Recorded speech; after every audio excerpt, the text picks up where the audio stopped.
Oi pessoal, boa noite.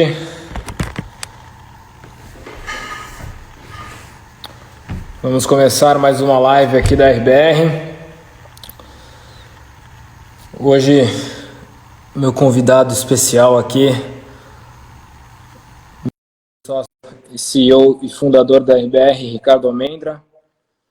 Já está conectando aqui conosco. Boa noite, Ricardo. Boa noite, tudo bem? Tá me ouvindo bem? Estou te ouvindo bem. E aí? E aí, cara?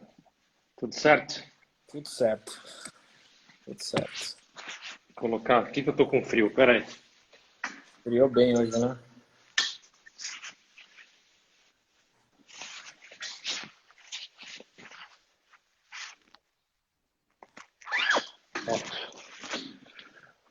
Tudo certo, tudo certo. Tudo Certo? tranquilo, cara. Então tá bom. Já temos aqui alguns seguidores aqui, investidores e parceiros que estão entrando, se conectando Fica melhor assim ou assim, ó? do primeiro jeito. Assim Primeiro, né? você tá de lado. Então tá bom. Então, beleza. Ó, tem gente falando oi para você aqui, ó. Gladys Martins de Souza. Minha tia. O outro aqui, ó, o Fábio Sobreira falando que vê mais o Almendra do que a mãe dele. Ai, ai. É isso aí, trabalho. Nada resiste ao trabalho. Ele trabalha exatamente. Frase da RBR. É isso aí. É a frase da RBR.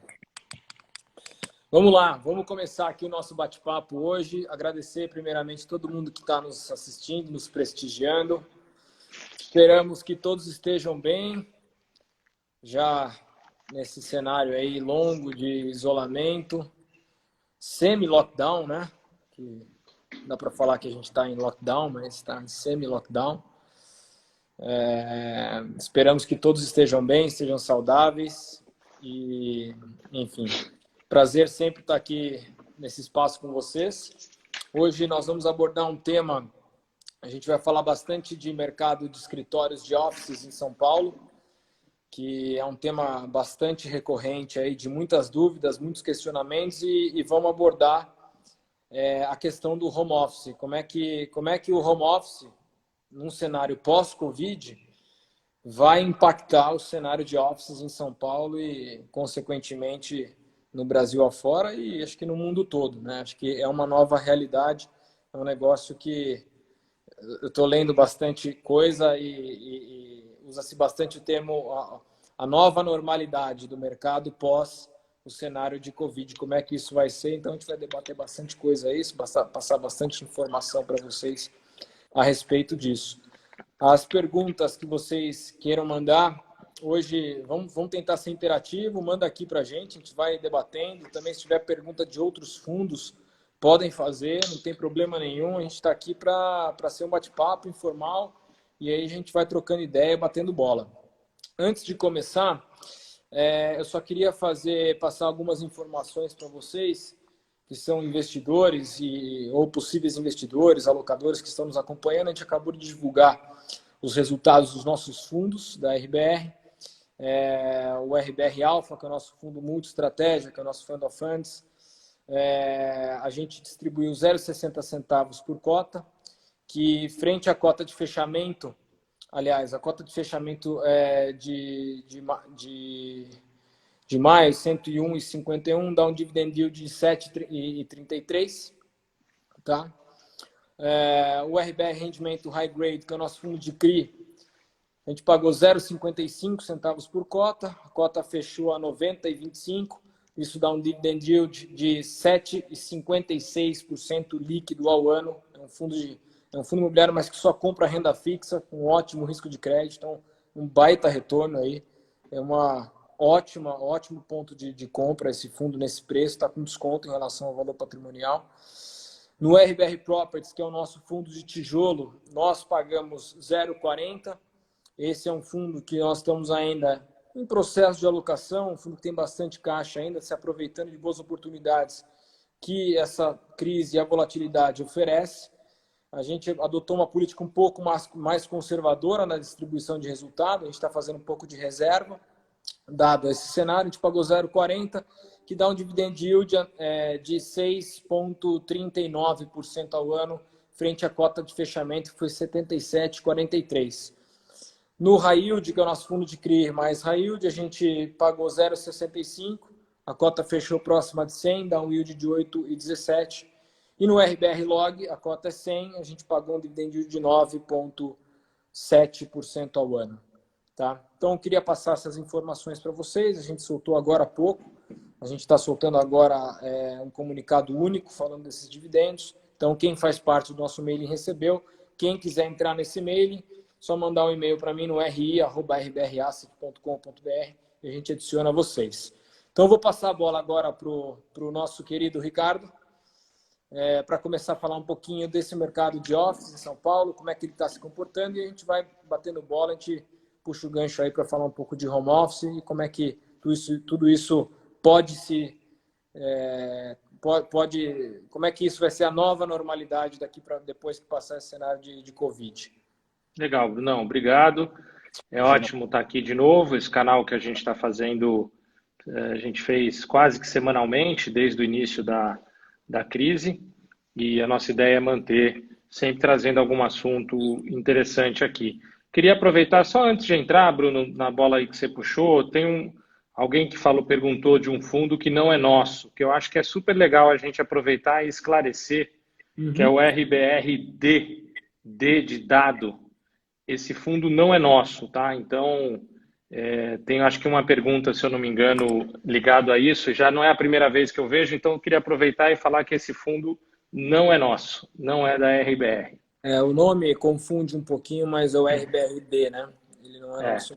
Uma outra então a gente tem... Legal, vamos falar um pouquinho sobre escritórios, então, e um pouco sobre o impacto, né, que o home office pode causar no mercado de escritório. Então, a primeira coisa que eu queria falar, que eu acho imprudente, uma pessoa afirmar ou falar com um nível de certeza absoluta do que vai acontecer em qualquer mercado, em qualquer ambiente, dado a crise que a gente está vivendo. A gente está no início, tem muita água para rolar, e falar de uma mudança comportamental com absoluta certeza que vai acontecer, eu acho quase que impossível. São pouquíssimas coisas que eu acho que dá para afirmar.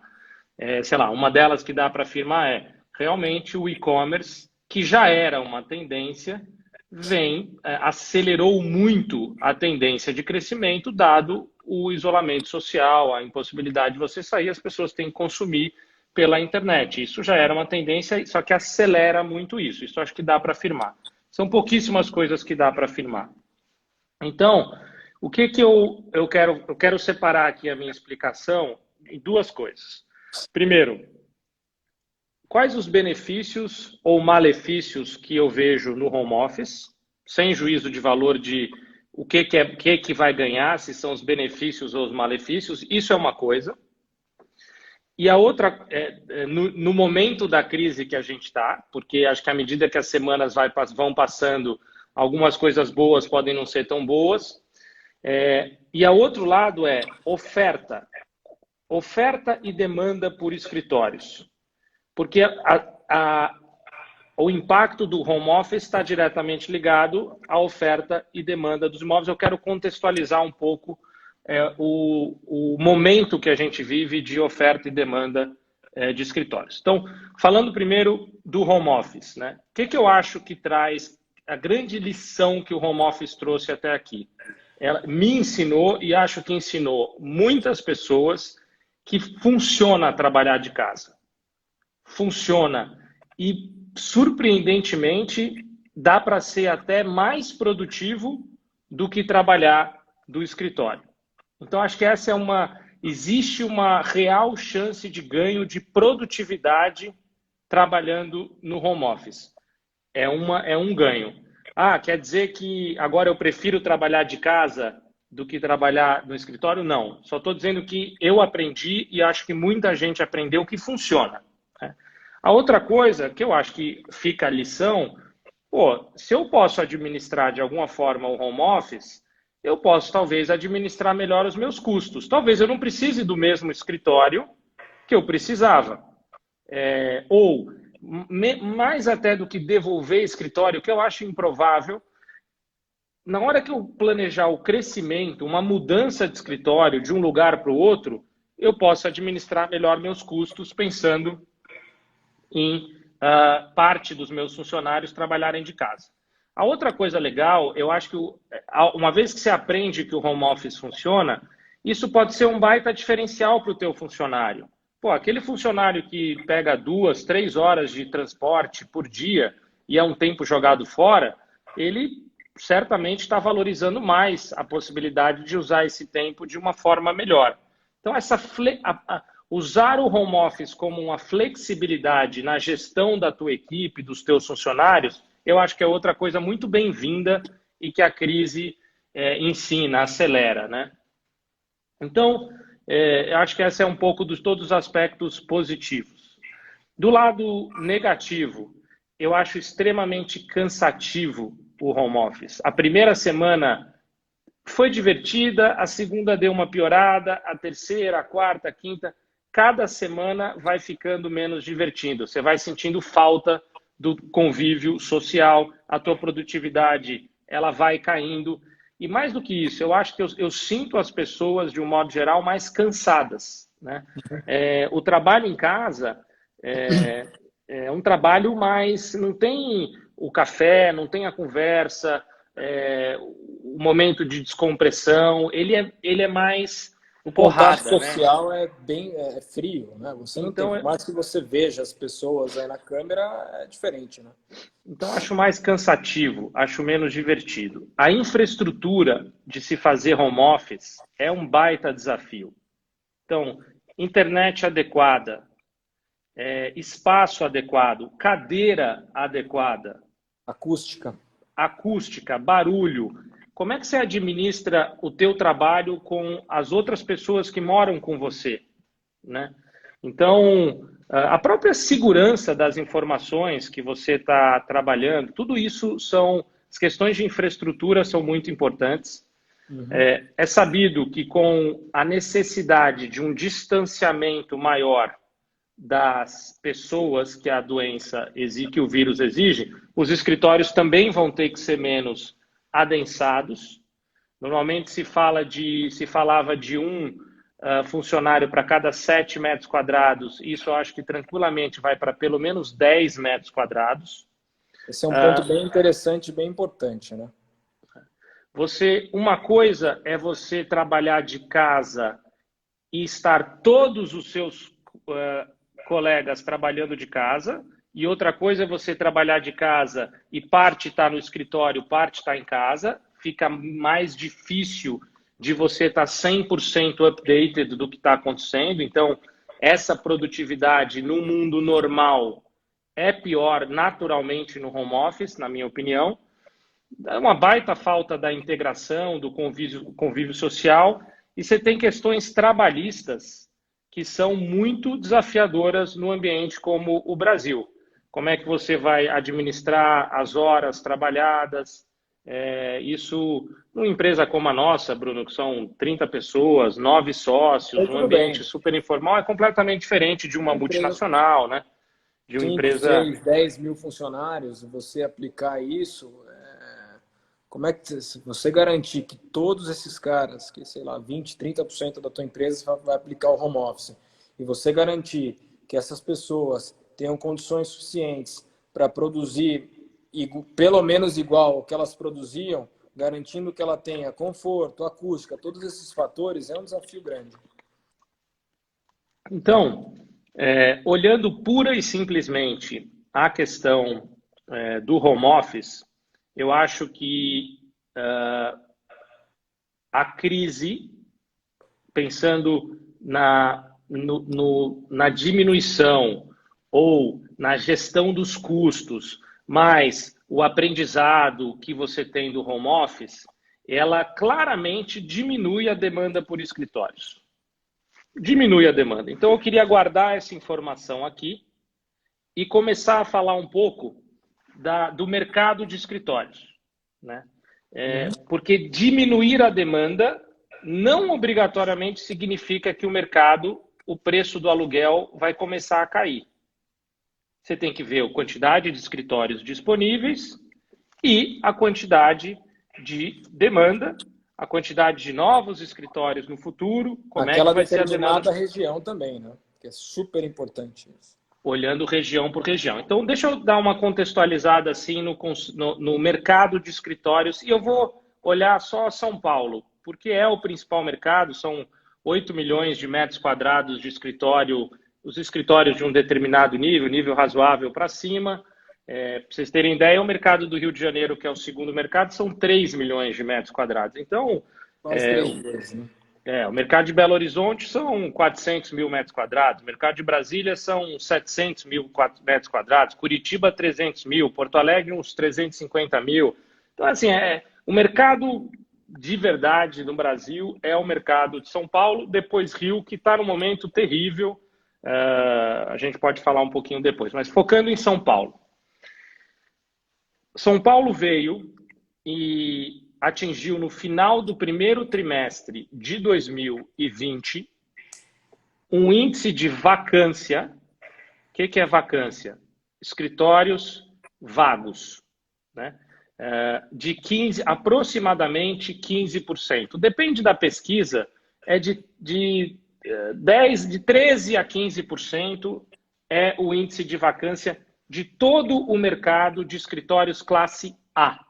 Estou me referindo aos escritórios de um nível bom para cima. Tá? Vamos quebrar um pouquinho dentro das regiões.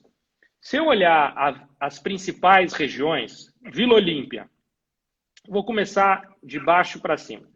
Itaim e JK, Juscelino Kubitschek, vacância 0. 0. Não tem escritório vago nessas regiões. Região da Faria Lima e Vila Olímpia, 5%. Região da Berrini, 8%. Região de Pinheiros, que é um baita bairro se desenvolvendo, com acesso a transporte público, muito próximo da Faria Lima, 2% de vacância. Então, a gente está num mundo, a gente entrou o Covid-19 no mundo, a gente entrou a pandemia com o mercado de escritórios de alto padrão, nas melhores regiões de São Paulo, com vacância próxima de 0. Com fila de espera em alguns escritórios. Mas a fila de espera vai acabar. Vai. Possivelmente nos meses subsequentes à pandemia, vai acabar. Isso quer dizer que o preço vai cair? Não. Não quer dizer que o preço vai cair. Então, continuando. Se a gente olhar a região da Chucre Zaidan, aquela região ali próxima ao Shopping Morumbi, vacância de 17%. Marginal Pinheiros, descendo um pouco mais, ali 27% de vacância. Chácara Santo Antônio, que eram os bons escritórios da década de 80 e 90. Rua Verbo Divino, Alexandre Dumas, por ali, 40% de vacância. Então, eu não falei da região da Paulista, também 5% de vacância. 5% na casa, né? Então, você já tinha em São Paulo uma situação onde, nos melhores bairros, Vila Olímpia, Itaim, JK, Faria Lima, Pinheiros, Paulista, o mercado totalmente favorável ao proprietário. Totalmente favorável ao proprietário. O proprietário subindo o preço a rodo. Os mercados não tão nobres, a vacância começando a cair, caindo, nos melhores prédios já bem baixa, mas ainda uma vacância razoável, e o aumento do preço ainda estava começando de maneira mais tímida. Nas melhores regiões, o aumento de preço começando de maneira mais significativa. Vamos voltar um pouquinho o tempo e comparar com a última crise. A crise de 2014, 15, 16. O que acontecia nesses anos? PIB despencou, a demanda por escritórios despencou e a oferta de novos prédios veio super alta. Se a gente olhar os anos de 2012 até 2018, Produção. todos os anos foram entregues em São Paulo mais de 200 mil metros quadrados de escritório. Por ano. Por ano. Todos os anos. Entre 2012, 2013, 2015, foram anos que foram entregues mais de 300 mil metros quadrados de escritório. Durante todo esse ciclo, a média de absorção de escritórios em São Paulo é de 100 mil metros quadrados. Alguns anos pode chegar mais próximo de 200, tal, mas se a gente pensar em 100 mil metros quadrados de escritório, na média de São Paulo, contando todas as crises, os momentos bons, é mais ou menos por aí. Tá? Qual é a oferta de novos escritórios para 2020? Menos de 100 mil metros quadrados, por volta de 100 mil. E para 2021? Cento e poucos mil metros quadrados. E para 2022? Menos de 100 mil metros quadrados. Então, a oferta de novos escritórios em São Paulo é muito baixa. E o que está na praça já está absorvido, né? O que está na praça já está absorvido. Natural que algumas empresas saiam dos seus escritórios, queiram diminuir um pouco, vou usar melhor o home office, mas mesmo assim, se você tiver 10% de escritórios sobrando na média nessas melhores regiões, isso não faz com que o preço despenque e o preço, se a gente comparar o preço de 2012, 13, 14, antes desse excesso de oferta da crise passada, o preço era mais alto nominalmente. Não estou nem jogando a inflação do período. Nominalmente, você falava em R$ 200 o metro quadrado na Faria Lima, lá em 2014 e 15. A gente ainda estava falando na Faria Lima num aluguel médio de 150, 160. A gente ia buscar o topo, que era 200, e ia jogar a inflação do período. Então, eu particularmente achava que os melhores prédios da Faria Lima a gente ia falar ao longo de 2021 em R$ 250 o metro quadrado. Não acho que isso vai acontecer mais. Mas a gente não vai ver o preço caindo dos R$ 150 o metro quadrado, 160, que era o preço que já começava a se falar, os aluguéis já estavam rodando com alguma tranquilidade. Várias empresas que não estavam acostumadas a estar num prédio AAA, que é como o mercado chama, lá em 2014, 15, 16, 17, elas aproveitaram o quê? Elas foram para esses prédios. Então, pagando o mesmo preço que pagava no prédio pior. Então a empresa estava sobre oferta. Exatamente. A empresa estava lá na Chácara Santo Antônio, pagava R$ 90 o metro quadrado, ela foi para Faria Lima, ela foi para Paulista, pagando os mesmos R$ 90 o metro quadrado em 2014, 2015 e 2016. O que estava acontecendo agora? Esses contratos estavam vencendo, caminhando para os seus 150, 160. Os contratos que iriam vencer em 2021, 22, 23 iam buscar para lá dos R$ 200. Essa curva de crescimento, ela diminui sensivelmente com a crise. Essa é a nossa visão, né? Então, assim, esse é um panorama da oferta e para concluir, eu queria assim concluir dizendo o seguinte: acho, de novo, como eu falei antes, a crise mais o aprendizado do home office diminui a demanda de curto prazo. No médio, longo prazo, o aprendizado do home office versus o menor adensamento dos escritórios, acho que ficam bem parecido e não machucam o mercado. Acho que eles se equiparam. Quando a gente pensar no Brasil recuperando a economia, começando a crescer de novo, mesmo que tenha o aprendizado do home office, com a baixa oferta de novos prédios que tem no futuro, o preço de escritório em São Paulo vai continuar subindo nas melhores regiões de São Paulo. Tá? É completamente diferente, só para terminar, ressaltar que quando a gente pensa na nova oferta de escritórios de São Paulo, em 2021, só para falar o número correto aqui, são 185 mil metros quadrados. Desses 185 mil metros quadrados, sabe quanto que tem nas melhores regiões? 40 mil metros quadrados. Esse é um dado super interessante, né? Que é a maneira correta de se analisar esse mercado. É você quebrar nas micro-regiões, né? Se você pega nas boas regiões, 40 mil metros. Né? A gente pode falar aqui quais são os prédios. É o Birman 32, que é o Faria Lima com Leopoldo. Esse, né? Vai ser entregue provavelmente esse ano. E no ano que vem tem aquele prédio gigante no Largo da Batata lá, que há rumores também que vai sair 100% locado por uma empresa aí, que a gente sabe o nome. Então, assim... Mas olha, vamos até falar um pouco, sem nenhuma informação privilegiada, zero. Eu vou bater papo aqui com você. Falam que esse prédio de 40 mil metros quadrados é o Faria Lima Plaza, se eu não me engano o nome, é no Largo da Batata, e todo o mercado falava que quem ia tomar isso era a XP, né?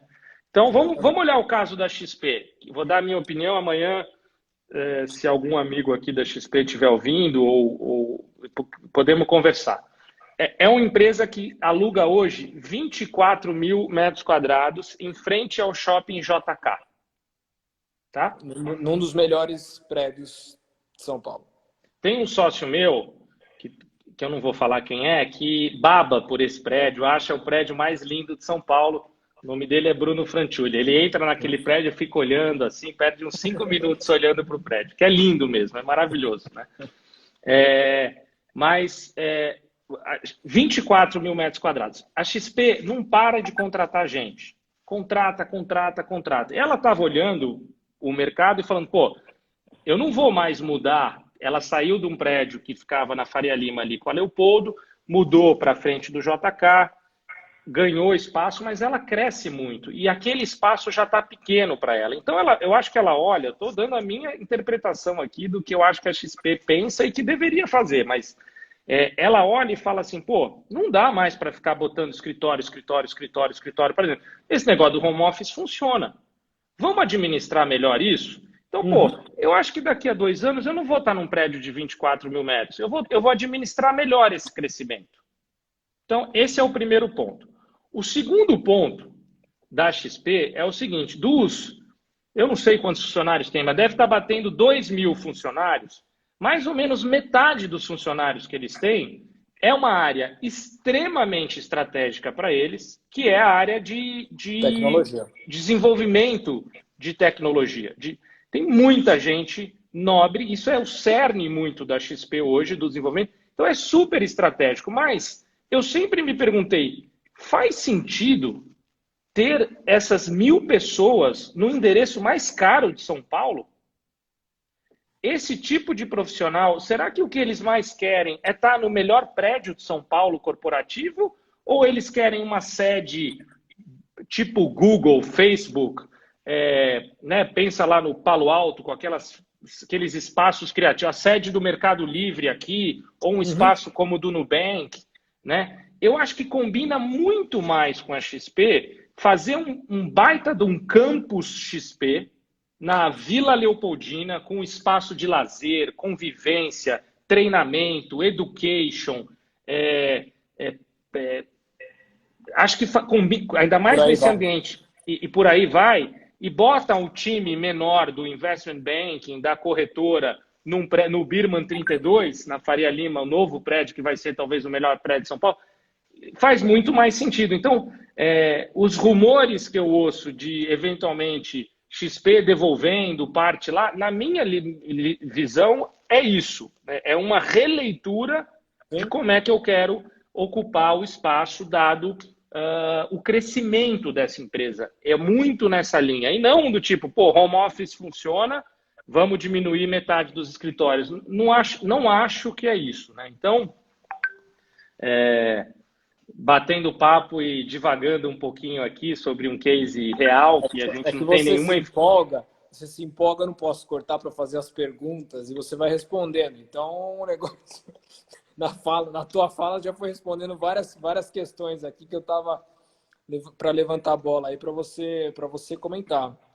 Eu acho que é por aí também. Eu li um negócio interessante hoje, que são dois contrapontos interessantes. Numa pesquisa onde eles entrevistaram alguns CEOs ou diretores ou gerentes de empresas, e eles dão a opinião que o home office obviamente vai impactar, e eles acham que o mercado que vai precisar de mais espaços entre as pessoas, né? Ou seja, o distanciamento entre as mesas. Você vai precisar, isso naturalmente faz com que você precise de mais espaço de escritório. Sim. Certo? Por outro lado, eles acham também que e os mesmos caras que acham que vai precisar de mais espaço para as mesmas pessoas que trabalham lá conviverem, acham que que o Covid vai diminuir a quantidade de espaço de escritórios. Então, são dois mesmas pessoas falando coisas que se contradizem. Né? A grande realidade é que é muito difícil, como você falou, é muito difícil você ter uma certeza de alguma coisa nesse momento, né? Dessa nova realidade. Uma certeza, por exemplo, quando a gente voltar agora da pandemia, os escritórios não vai poder voltar todo mundo de uma vez. Então, você vai ter que fazer um revezamento. Uma prática que é super comum em várias empresas de consultoria, auditoria, empresas em que os colaboradores ficam muito nos clientes, né? É você não ter uma estação fixa de trabalho para cada pessoa, né? Para cada colaborador. Então, eu acho que essa pode ser uma tendência. À medida que as empresas incentivam o revezamento, você não vai ter, talvez, o teu lugar específico. Você vai ter lá o lugar que você chega, você trabalha e pode trabalhar num lugar diferente no outro dia. Acho isso super normal, mas acho que os escritórios, tanto pelo menor adensamento, Bruno, como pela característica do que essa crise também ensina, se a gente tiver os funcionários 1 a 2 vezes por semana trabalhando em casa, ou até mais, quando ele for para o escritório vai ser o lugar muito além do trabalho. Vai ser o lugar da convivência, da troca, da experiência, do convívio, da criatividade. Então, eu acho que os escritórios não vai ser mais aquela coisa, uma estação do lado da outra e as salas de reunião. Tem que ter um espaço de convivência, sabe, para incentivar isso. Então, a gente vai aprender muito, assim, toda semana. E acho que é muito cedo, realmente, como a gente falou, para ter certezas absolutas, né? Eu estou vendo os comentários aqui. Tem uma pessoa que falou: papo estranho, uma live da RBS, a Faria Lima ruir azedou. Não é isso que a gente está dizendo. Pelo contrário. Fala aí, Bruno. Não, eu acho que com tudo isso que você falou nesses últimos minutos, mais do que nunca, location, location e location é divisor de águas, é primordial para você ter uma posição, você ter um prédio, você ter exposição do seu portfólio. Faria Lima, sempre vai haver demanda, sempre vai haver demanda. Né? Nos piores momentos de crise, foram os mercados que menos sofreram. Em momentos que abaixaram o preço para atrair investidor, né? Que foi o que aconteceu lá na crise de 2015, 16, 17. E nesse momento agora, com o mercado já mais seco, a demanda ela existe. Vai ter empresas que vão falar: pô, eu não preciso mais de 5 mil metros, eu acho que eu preciso de 4 mil metros. Vai vagar 1.000 metros, mas a certeza de que a gente repõe rapidamente essa possível sobra, né, de escritórios, que empresas que adotem essa postura de devolver parte do escritório, a gente loca rápido, né? A região preocupação zero, mas assim, preocupação zero com Faria Lima, zero. Acho que é legal falar do prédio nosso da Amauri, né? É um prédio que a gente comprou há 1 ano atrás, mais ou menos. E Rua Amauri, uma travessa da Faria Lima, não sei se todo mundo conhece, uma região super nobre. A gente comprou um prédio velho lá, que era a antiga sede do IG, e Compramos, esse prédio tinha 80% de vacância, isso há um ano atrás, e o que estava alocado, locava a R$ 50 o metro. A gente comprou esse prédio, investimos dinheiro nesse prédio, retrofitamos ele inteiro, reformamos, reposicionamos literalmente esse prédio. Hoje, 6, 7, 8 meses depois, esse prédio tem hoje uma laje vaga e todas as locações que a gente fez lá na casa de R$ 100 o metro. Durante esses últimos 2 meses de crise, pandemia, vários possíveis inquilinos estavam indo visitar esse prédio lá. Então, assim, é o que você falou, preocupação zero em região de Faria Lima. Faria Lima, Itaim, Paulista, preocupação muito baixa.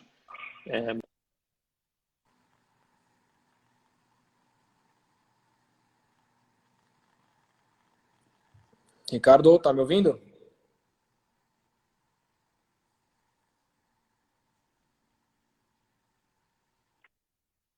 Oi, Ricardo. Voltou, Agora né? acho que voltou. Então é isso. Então, só termino. Preocupação zero com as melhores regiões de São Paulo. Qualquer saída de inquilino, diminuição, vai ser recomposto por novos demandantes com preço igual ou até um pouquinho maior do que estavam, se fosse um contrato mais antigo, do que estava pagando. Tem uma pergunta aqui do Leonardo Marques, não sei se eu entendi. O que acham dos desenvolvimentos residenciais e como uma mudança no mercado imobiliário pode afetar o layout das residências com o novo espaço de trabalho? Entendi. Eu acho que é no sentido dos apartamentos serem repensados de tal forma a contemplar dentro deles um espaço para o possível home office que a família ou o cara que seja dono fazer lá dentro. Ou dentro dele, ou no projeto, né? Ou em Ou no algum lugar projeto, né? Exatamente. dentro do complexo que você está inserido residencial, de alguma forma oferecer um espaço de trabalho para quem quer trabalhar. O salão de festas ser readequado para umas mini salas de escritórios para os moradores poderem utilizar lá, né? Exatamente. Eu acho que isso é uma. A gente investe em Nova York. A gente tem hoje já 100 e quase 200 apartamentos residenciais em Nova York, que a gente compra eles antigos, reforma e aluga. E a maior todos são prédios baixinhos, sem elevador, 3, 4 andares. Então, tem um prédio que a gente está reformando e o parceiro nosso lá, sócio no projeto, que é o incorporador, O incorporador local lá.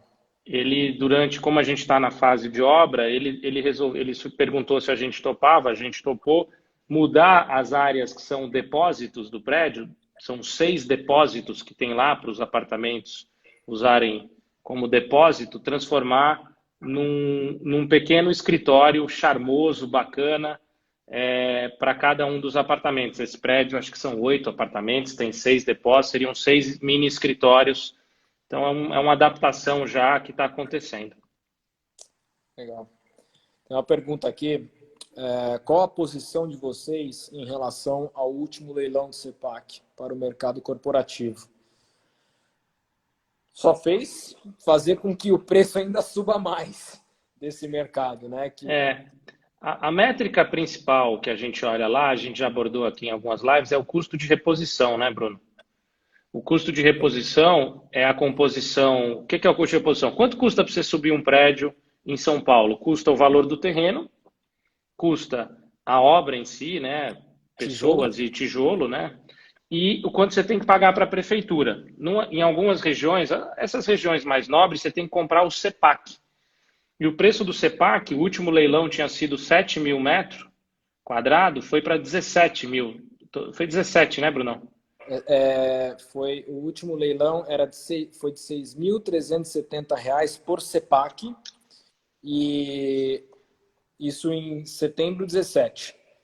E aí ficou um tempo sem ter leilão novamente, muitas incorporadoras compraram terreno esperando acontecer esse leilão e a prefeitura segurou, esperou esse mercado se aquecer, todo mundo desesperado para poder comprar, para poder fazer o lançamento, porque sem o CEPAC você não consegue lançar o seu empreendimento, seja residencial, seja comercial. E em dezembro de 2019, no ápice do boom do mercado imobiliário, ela fez o novo leilão do CEPAC, e o preço que foi em setembro de 17 foi de 6.370 por CEPAC, foi para 17.600 por CEPAC. Isso fez com que o custo de produção desses ativos subisse de maneira estrondosa. Basicamente, assim, não é um exagero falar que um bom prédio na Faria Lima hoje custa R$30 mil o metro quadrado para você construir. Depende muito do padrão construtivo que você vai colocar, mas se você colocar um prédio muito... tempo de quanto o proprietário pagou no terreno, né? Mas pensa que esse terreno tivesse hoje disponível, né? Então, se esse terreno tivesse disponível hoje, mais o custo de construção, mais o CEPAC, a pessoa ia gastar R$30 mil o metro quadrado. R$30 mil, se você alugar esse apartamento a R$200... A laje, né? Esse apartamento não, tem a laje. Se você alugar a laje a R$200 o metro, você teria uma rentabilidade sobre o custo de 8% ao ano. Ao ano. Assim, não faz sentido nenhum você fazer um prédio se não for para ganhar 8% ao ano. A taxa de juros hoje, Selic, é 3%, mas a taxa de juros de 10 anos no Brasil é 8%. Então, não faz sentido. Quer dizer, se o aluguel da Faria Lima... E claro que não é semana que vem, mas se o aluguel, dado o leilão do CEPAC, que saiu 17 mil metros, se o aluguel da Faria Lima não bater R$200, R$250 o metro ao longo dos próximos 5 anos... Esse cara... Ninguém vai produzir. Essa é a dinâmica de custo de reposição versus para onde vai o preço dos aluguéis também. Então, o CEPAC subindo pressiona no médio e longo prazo os aluguéis a subir também. Perfeito. A gente não tinha na RBR nenhum prédio corporativo sendo produzido nos nossos fundos de desenvolvimento que necessitassem do CEPAC. A gente tinha um projeto residencial que precisava de CEPAC, a gente comprou tudo, mas compramos muito bem o terreno, então não afetou tanto o custo de produção desse ativo. Ainda continua sendo um bom negócio para os investidores. Ricardo, inclusive, conhece bem esse projeto, né, Ricardo? Sofri com esse preço aí. Boa noite, Ricardo e Bruno. Mesmo que no curto prazo não acredita que tenha interferência em aluguel ou vacância, mas como é que fica a visão de vocês no médio e longo prazo para lajes corporativas? Foi o que eu tentei explicar aqui um pouco antes. Eu não sei se você está ouvindo desde o início, mas no curto médio o impacto suaviza muito o crescimento do aluguel que estava acontecendo. Talvez você possa ver uma vacância subindo de próximo de zero. Os melhores mercados estão entre 0% e 5% de vacância. Talvez você possa ver de 5 para 10%, aí logo, alguns meses depois, os escritórios são ocupados, mas a tendência é positiva, é de aumento do aluguel de uma forma mais suave. Tem uma pergunta interessante aqui, ó. Vocês enxergam nessa crise alguma oportunidade de aquisição para crescimento do fundo que possa justificar uma nova emissão? Isso é muito interessante, porque a gente tem alguns veículos dentro da RBR e na RBR a gente compra tijolo. Esse tijolo ele pode estar listado em bolsa, dentro de um fundo imobiliário, e esse tijolo ele pode estar fora da bolsa, né? No mercado privado. Sei lá, você pode ser dono de um prédio e querer vender esse prédio, não está dentro de um fundo imobiliário. E são dinâmicas de mercado muito diferentes, né? Porque o tijolo na bolsa tem muita oportunidade boa. Por quê? Porque é mercado de capitais, esse negócio corrige rápido. Então, hoje, a gente tem fundos que a gente adora, com desconto em relação ao custo de reposição desses ativos de 10%, 15%, 20%. E a gente está fazendo esses investimentos nos fundos, principalmente no RBR Properties e no RBR Alpha. Por outro lado, no mercado privado, esse mercado ainda ele não... Essas oportunidades estão mais restritas, mais difíceis. Acho que é um pouco, acho que até você pode me complementar se eu estiver errado, mas acho que é muito cedo ainda, né, Ricardo? As pessoas ainda não começaram efetivamente a abrir o bico, né, e essas oportunidades aparecerem. Mas até o proprietário de laje boa em São Paulo são caras normalmente muito capitalizados, né? Sejam famílias, sejam fundos, sejam investidores institucionais, né? Fora da bolsa não tem moleza ainda, nem de terreno, nem de prédio. Na bolsa Terreno também, tem. exatamente. na Bolsa tem bastante coisa num preço bom. A gente, acho que é sempre bom lembrar, né, Brunão? A gente tem três principais fundos. Um fundo de papel, de renda fixa, de CRI, que é o RBRR. Um fundo de tijolo, onde pelo menos 70% dele vai estar alocado direto no tijolo e não via fundo, que é o RBR Properties. E a gente tem um fundo que é majoritariamente de outros fundos, que é o nosso fundo de fundos, um multi-estratégia, que é o Alfa. Né? Para todos eles, a gente vê fazendo emissão ao longo do ano. O Alfa está com oferta em aberto. O RBRR está com um pipeline muito bom de oportunidades de investimento em CRI. Fundo, sei lá, a mesma operação que antes a gente originaria CDI mais 3 ou 4, hoje a gente vai falar de CDI mais 5 ou 6. Então, pode ter uma emissão ao longo do ano, sim. E o RBR Properties, a gente está primeiro terminando de alocar o capital que a gente captou. A gente captou 480 milhões em dezembro, já era um fundo que existia, então ele entrou o ano com 730 milhões. A gente está terminando, tem uns 150 milhões de reais ainda para a gente alocar. Então, após alocado, bem alocado, para o RBR Properties, a gente se comprometeu lá, quando a gente fez o IPO em dezembro, a pagar um rendimento. Na verdade, a gente indicou um rendimento de pelo menos 7,1 no preço do IPO, que era 87,45. Se a gente olhar no preço de tela hoje, isso vai para próximo de um pouco mais de 8%. E por que a gente indicou esse yield? Porque a gente falou o seguinte, eu vou fazer uma série de aquisições e eu abro mão da minha taxa de gestão, que é de 1%, caso a gente não chegue nesse 7,1%. Então, a chance de não chegar é baixa. Então, estamos trabalhando muito para entregar o 7,1% e cobrar a taxa de gestão. Mas se não der para cobrar, em 2020, o investidor vai ter esse yield que eu acho que é super interessante, com tijolo bem comprado, barato, que é o que a gente está comprando agora. Aproveitando, falando do Properties, tem uma pergunta aqui, além de lajes corporativas, quais outros investimentos que o RBRP, que é o Properties, pode ter em carteira? A estratégia core dele é uma estratégia em tijolo na classe laje corporativa e galpões logísticos. Então, majoritariamente esses dois segmentos dentro da classe tijolo e 30% a gente chama de um book tático, que ele consegue se aproveitar de boas oportunidades listadas em bolsa. Então, ele pode comprar FII listado em bolsa de diversas categorias. O leilão foi para o residencial? Não, foi para residencial. O leilão do CEPAC foi para ambos, residencial e corporativo. Pergunta da Joana Matos. O Alexandre Capellini aqui. CRI de papel, vocês tomariam alguma posição de CRI subordinado, mesmo que um excelente desconto? Bom, eu não sei, eu não sei se eu entendi exatamente a pergunta, mas o CRI subordinado, qual que é o conceito, né? Você está subordinado a uma cota sênior. Então, a cota sênior tem menos risco, o subordinado tem mais risco. De um modo geral, a gente investe na cota sênior e não na subordinada. A gente prefere uma cota sênior, mesmo que tenha um pouco menos de retorno, do que uma subordinada. De um modo geral, tá? A gente tem dois fundos, o RBRR, que é um fundo líquido, trada de 1 a 3, 4 milhões por dia, e a gente tem o RBRY, que é um fundo ainda super líquido, ele só tem 100 cotistas, ele só foi feito ofertas restritas até hoje. Neste fundo, a gente pode ter uma operação subordinada, que é um fundo high yield, é um fundo que pode tomar, enfim, operações que não são tão óbvias, assim, com ótimo risco-retorno, mas não tão óbvias.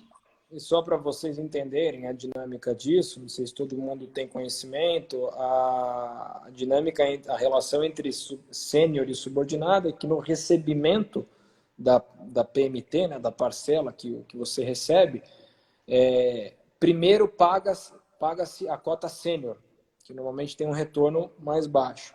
E aí, depois de pagar toda a cota sênior, o que sobra, né, vai para a cota subordinada. Então, a cota subordinada, ela normalmente aposta muito mais, um retorno maior numa operação que tenha sênior subordinado, obviamente. Bom, Não vieram mais perguntas aqui? Você está vendo mais algumas aí? Acho que não, né? Não, acho que é isso. Acho que é legal É isso.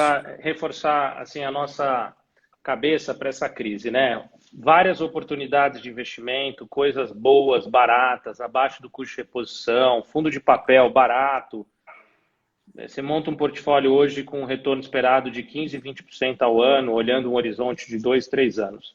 Mas a gente acha que essa crise vai longe, a gente acha que as notícias de economia real são terríveis e que isso faz com que a gente, como gestores, tenha que ter a disciplina e a prudência de não acelerar 200 por hora na estrada, porque o caminho é tortuoso. Então, o nosso olhar é um olhar muito disciplinado para valor, para revendo todas as nossas teses de investimento desde o início da crise. Todos os fundos a gente tem caixa ainda para poder comprar mais barato. Se o mercado cair mais, que pode acontecer, a gente vai comprar a outra metade ainda do que a gente pode comprar. Mas é um olhar parcimonioso, cuidadoso, disciplinado. Nossa recomendação é essa. Não é um mar de rosas, mas olhando para frente tem bastante coisa barata. Acho que vale Acho que é isso reforçar isso aí. aí, né? Vale reforçar o cuidado da RBR de comprar ativos de ótima qualidade, seja no CRI, seja no tijolo, e sempre a mensagem de que nesse momento de crise, os dividendos dos fundos é natural que eles sofram algumas oscilações, né? Por tudo que está acontecendo. Tem um monte de empresa aí que está quebrando, né? Que não tem dinheiro para pagar o aluguel, ou a empresa que tomou uma dívida e precisa de uma repactuação dessa dívida. É normal isso, né? É normal nesse momento de crise. A gente está tratando isso com o maior cuidado do mundo, temos bastante conforto de afirmar que os nossos fundos no longo prazo, no curto, no médio prazo, vão entregar um ótimo retorno para os investidores. Então, atentem-se menos a um dividendo desse curto prazo, que pode oscilar. Olha mais para o fundamento e olha mais para o valor das coisas ao longo do Quando tempo. a gente fala isso, eu falei isso várias vezes já, parece que a gente está dando recado que os nossos fundos vão piorar, né, Brunão? Eu já escutei isso em outras lives, assim, falando, eles estão dando recado que vai piorar. Puta, gente, não é isso. Não, não, A gente tá super tranquilo eu me com os expressei mal aqui, dividendos. mas Não, é só... você falou o que a gente sempre tem falado. Eu só tô porque outro dia eu falei isso também, Brunão, e eu ouvi isso, falei, o cara tá preparando para piora dos rendimentos. E não é isso, né? A gente está querendo muito mais. Pelo Esse contrário, né? comentário é muito mais um comentário generalista para a indústria como um todo, porque Exatamente. nesse momento, não obrigatoriamente uma renegociação de contrato, onde você derruba o aluguel, onde você renegocia uma coisinha ou outra com o teu inquilino, não obrigatoriamente isso é ruim. Você pode estender o contrato, você Exatamente. pode, num CRI, você pode pedir mais garantia. Então, não olhe dividendo agora de curtíssimo prazo de nenhum fundo, nem da RBA. Acho que a gente está super bem com os nossos dividendos, mas é hora de olhar, pensar no médio e longo, escolher os gestores que você confia, né? Caras que você acha que são Total. transparentes, que estão dando informação, que estão mostrando a cara, que estão passando informação e conteúdo para vocês. Esse canal que a gente criou é para estar perto, né? Então, é isso. Espero que a gente seja um desses gestores aí bem avaliados. É isso aí. Bom, batemos aqui nosso tempo. Obrigado. Parabéns aí. Foi ótimo. Desculpe desculpa a empolgação, mas você já me conhece faz uns 6 anos. De vez em Isso aí quando eu não me seguro. é praxe já. Isso daí a gente já está acostumado. Gente, muito obrigado a todo mundo que nos assistiu. E em breve estaremos aqui de novo. A gente sempre também vai pensando em temas interessantes para trazer para vocês. Se vocês tiverem sugestões também de temas que a gente possa abordar, estamos 100% abertos aqui para ter esse bate-papo, para ter esse canal. E é isso. Obrigado. Paulo Barreto. Meu Paulo Deus do Barreto. céu. Se eu soubesse que ele estava aqui, eu ficava nervoso antes. Se soubesse que ele estava aqui, eu tinha posto uma camisa hoje aqui, pô. É isso Cara aí. importante. Obrigado, gente. Valeu. Obrigado, Obrigado aí gente. pelo Obrigado prestígio. e até a próxima. Tchau, tchau. Obrigado. Valeu.